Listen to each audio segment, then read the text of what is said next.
Entre 1764 et 1767, une terre isolée du royaume de France sombre dans la peur. Le Gévaudan, région rude et montagneuse, devient le théâtre d'une série d'attaques d'une violence inouïe. Les habitants parlent d'une créature inconnue, une bête plus grande qu'un loup, plus rapide qu'un cheval, plus rusé qu'un chasseur.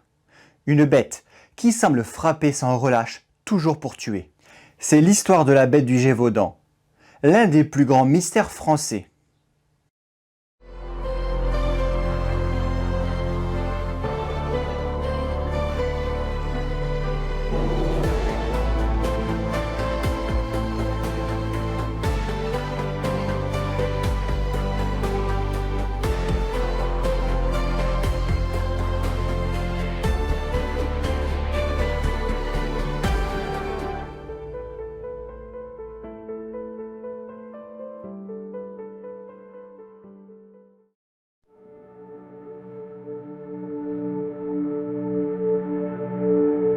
Le 30 juin 1764, près du village de Saint-Étienne de Luc d'Arès, une jeune bergère de 14 ans, Jeanne Boulet, est retrouvée dévorée. Les témoins décrivent un animal plus gros qu'un loup, au pelage sombre, capable de renverser une adolescente d'un seul bond. Ce n'est que le début. Les semaines suivantes, les attaques se multiplient. Des femmes, des enfants, parfois des hommes armés. Tous sont retrouvés la gorge arrachée, le corps mutilé. La bête semble viser la tête et le cou, un comportement inhabituel pour un loup. La rumeur enfle. Ce n'est pas un animal ordinaire.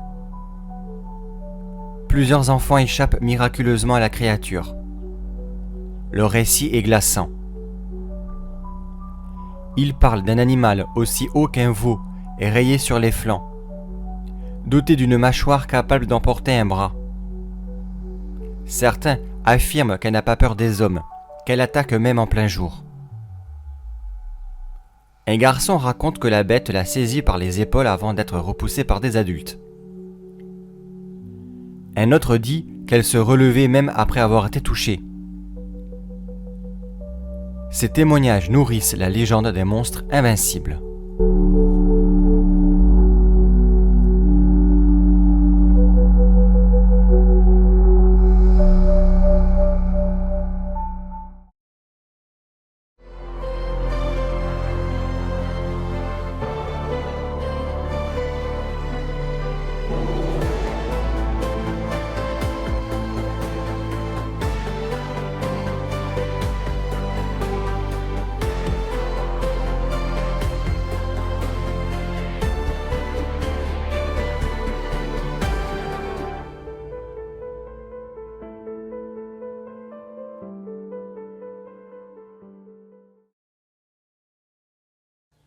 Au XVIIIe siècle, le Gévaudan est une terre pauvre, isolée, où les forêts couvrent l'horizon et où les loups sont partout.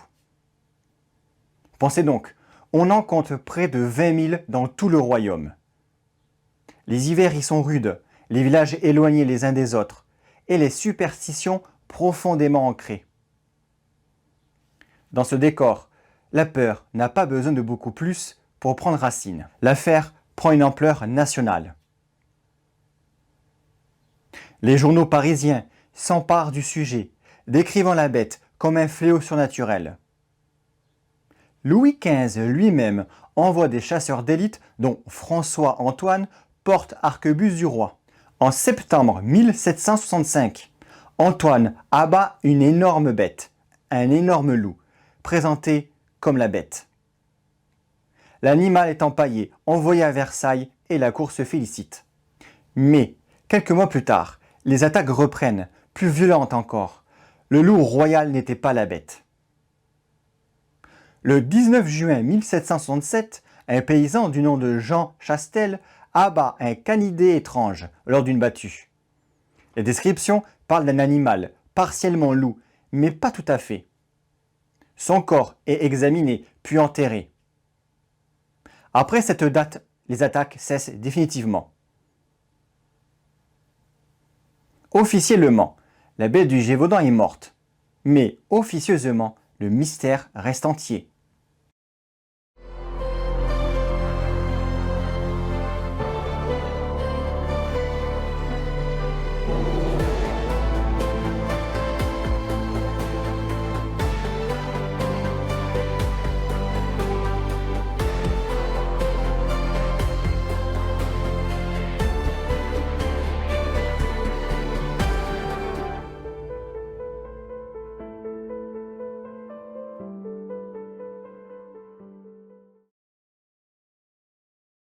Parmi les théories officielles, nous parlons notamment d'un ou plusieurs loups, anthropophages.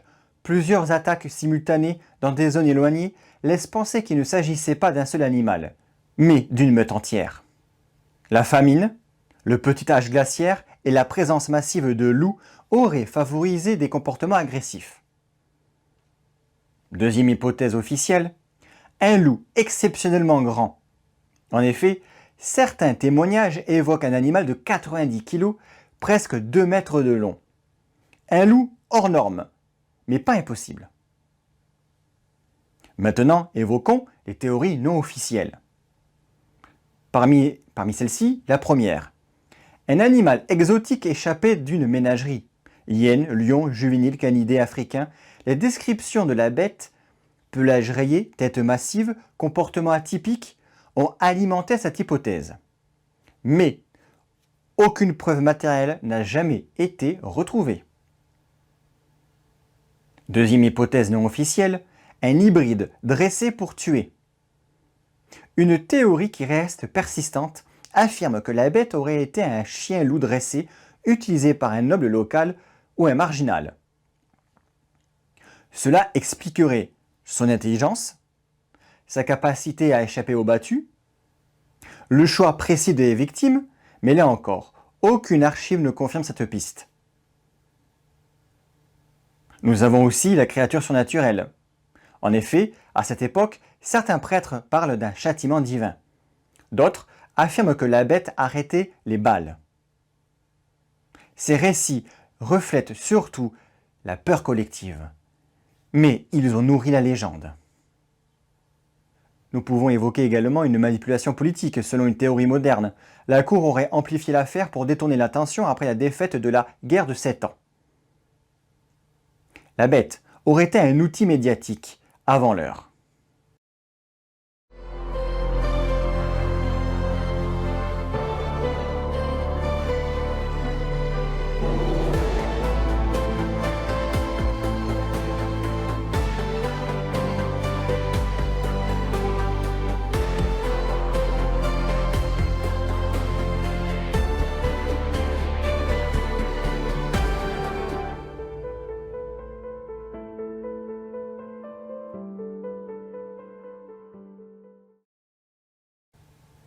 La bête du Gévaudan n'est peut-être pas un monstre, mais elle est le reflet d'une époque où la peur, la misère et les croyances ont façonné une légende.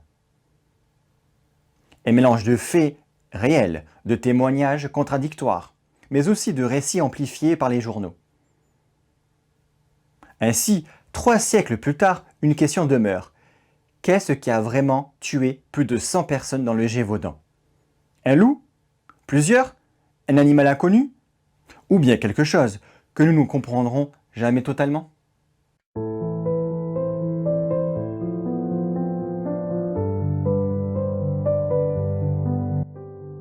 C'est ainsi que se termine ce nouvel épisode de la Clé du Mystère.